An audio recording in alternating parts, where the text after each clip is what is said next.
നാടകോത്സവം ആരംഭിക്കുകയാണ്. നിങ്ങളെല്ലാവരും ഇവിടെ ആഗ്രഹിക്കുന്നത് വേഗം കുട്ടികളുടെ നാടകം കാണണമെന്നാണ് ആഗ്രഹിക്കുന്നത്. എന്നാലും ഒരു ഔപചാരിക ചടങ്ങ് എന്നുള്ള നിലയ്ക്ക് ഒരു ഉദ്ഘാടന ചടങ്ങ് വയ്ക്കുന്നത് പതിവാണല്ലോ.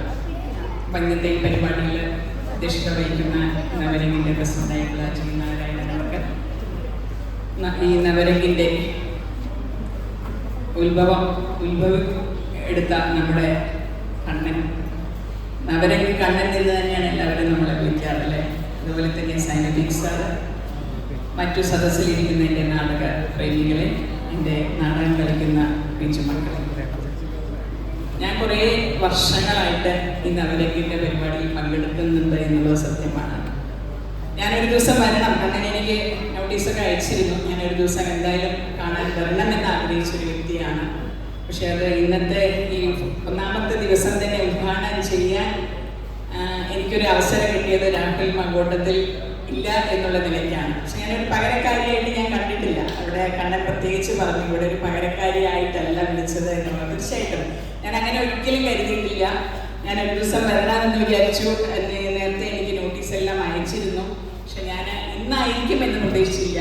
തീർച്ചയായിട്ടും അത് ഓരോ നിമിത്തങ്ങൾ എന്ന് പറയാറില്ല. ആ നിമിത്തം ഇന്ന് ഉദ്ഘാടനം ചെയ്യാൻ എന്നെ ആയിരിക്കും ഈശ്വരൻ നിയോഗിച്ചിരിക്കുന്നത് എന്ന് ഞാൻ വിചാരിക്കുന്നു. അതുകൊണ്ടാണ് ഞാൻ ഇന്നിവിടെ എത്തിയത്. തീർച്ചയായിട്ടും വളരെയധികം സന്തോഷമുണ്ട്. കാരണം 22 വർഷമായിട്ട് ഈ ഒരു നവരംഗിനെ എല്ലാ വർഷവും കുട്ടികളിലൂടെ കലകളെ പ്രോത്സാഹിപ്പിക്കുന്നതിൻ്റെ ഭാഗമായിട്ട് ഇത്രയും താല്പര്യം എടുത്തുകൊണ്ട് കണ്ണനും കണ്ണൻ്റെ ഗ്രൂപ്പും ജയനാരായണായാലും ശരി, ഇവിടെ നമ്മുടെ ഗുരുജി ഇരിക്കുന്നുണ്ട്, എല്ലാവരും വളരെയധികം പ്രാധാന്യം ഇതിന് നൽകുന്നുണ്ട് എന്നുള്ളത് തീർച്ചയായിട്ടും കുട്ടികളുടെ കലയെ പ്രോത്സാഹിപ്പിക്കുക എന്നുള്ളതിൻ്റെ ഭാഗമായിട്ട് തന്നെയാണ്. ഞാനും ചെറിയൊരു കലാകാരി ആയതുകൊണ്ട് എനിക്കും അതിൽ താല്പര്യമുള്ളതുകൊണ്ട് പറയുകയാണ്. എൻ്റെ വളരെ കുഞ്ഞുനാളിൽ തന്നെ 3ാം ക്ലാസ്സിൽ പഠിക്കുമ്പോൾ എൻ്റെ മോള് ഈ നവരംഗിലൂടെയാണ് നാടകവും അതുപോലെ തന്നെ ചെറിയ ചെറിയ അവരുടെ വികൃതികളെല്ലാം കാണിച്ച് ഇവിടെ വന്നത്. അന്ന് കണ്ണൻ്റെ മകനും എൻ്റെ മകളും ഭയങ്കര ഫ്രണ്ട്സായിരുന്നു. അന്ന് മുതൽ ഇന്നും ആ ബന്ധം വളരെ നല്ല രീതിയിൽ കൊണ്ടുപോകുന്നുണ്ട് എന്നുള്ളത് വളരെയധികം സന്തോഷമുള്ള ഒരു കാര്യമാണ്. തീർച്ചയായിട്ടും നമുക്കറിയാം ഇന്നത്തെ ഒരു ദിവസം നമ്മുടെ എഴുത്തുകാരനും നമ്മളെ എല്ലാ വീട്ടിലുമുള്ള ഒരു അംഗം പോയ പോലെയാണല്ലേ നമുക്ക് തോന്നിയത് എം ടി വാസുദേവൻ പോയത്.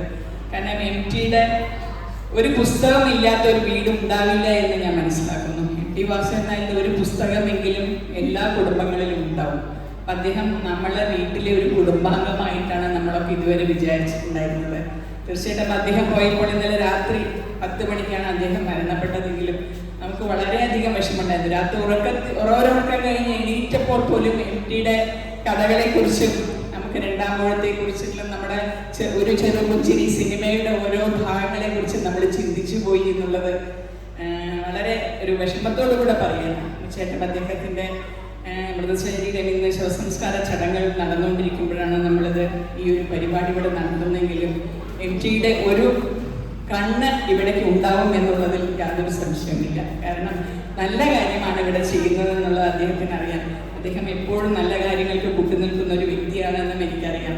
ഞാൻ കഴിഞ്ഞ ചെയർപേഴ്സൺ ആയിരിക്കുമ്പോൾ ഞാനൊരു പരിപാടിയിൽ എം ടി വാസുദേവൻ അന്നാണ് ഞാൻ ആദ്യമായിട്ട് അദ്ദേഹത്തെ പരിചയപ്പെടുന്നത്. നേരിട്ട് ഞാൻ പോയി സംസാരിച്ചു. പാലക്കാട് പുത്തൂരിൽ നിന്നാണ്, പാലക്കാട് മുനിസിപ്പൽ ചെയർപേഴ്സണാണ് ഞാനെന്ന് പറഞ്ഞ് പരിചയപ്പെട്ടപ്പോൾ എന്നെ നല്ലോണം ഒന്ന് നോക്കിയിട്ട് ചോദിച്ചു, അവിടെ പുത്തൂരൊരു പാറുക്കുട്ടി എന്നൊരാളുണ്ട്, അവരെ നിങ്ങൾക്ക് അറിയുമോ ചോദിച്ചു. എൻ്റെ അമ്മയുടെ അച്ഛമ്മയുടെ മകളാണ് പാറുക്കുട്ടി. എം ടി വാസുദേവനും അവരും ഒന്നിച്ച് പഠിച്ചതാണ്. അപ്പോൾ അദ്ദേഹം ആ ഏജിലും ഇത്രയും എം ടി വാസുദേവൻ വിക്ടോറിയ കോളേജിൽ പഠിക്കുമ്പോൾ അവർ രണ്ടുപേരും ഒന്നിച്ച സഹപാഠിയായിരുന്നു എന്നുള്ള ഓർമ്മ വെച്ചുകൊണ്ട് ആ പേരടക്കം ഓർമ്മയോടുകൂടെ എന്നോട് ചോദിച്ചു പാറുക്കുട്ടിയെ അറിയുമോ എന്നുള്ളത്. അത് ഞാൻ പാറുക്കുട്ടിയോട് വന്ന് പറഞ്ഞപ്പോൾ പാറുക്കുട്ടിക്ക് അതിലേറെ സന്തോഷം. കാരണം എന്നെ ഇപ്പോഴും അദ്ദേഹം ഓർക്കുന്നുണ്ടല്ലോ എന്നുള്ളൊരു സന്തോഷം അദ്ദേഹത്തിന് തോന്നി. തീർച്ചയായിട്ടും വളരെയധികം സന്തോഷമുണ്ട്. ഈ ഒരു സമയത്ത് തീർച്ചയായിട്ടും നമ്മളെല്ലാവരും കുട്ടികളുടെ കലാരൂപങ്ങൾ കാണാൻ ആസ്വദിക്കാൻ ഇവിടെ എത്തിയിട്ടുള്ളതാണ്. നിങ്ങൾക്ക് നമ്മുടെ കുട്ടികൾക്ക് എല്ലാവിധ ആശംസകളും നേർന്നുകൊണ്ട് ഇന്നത്തെ ഈ പരിപാടി ഔപചാരികമായി ഉദ്ഘാടനം ചെയ്തതായി പ്രഖ്യാപിക്കുന്നു. നന്ദി, നമസ്കാരം.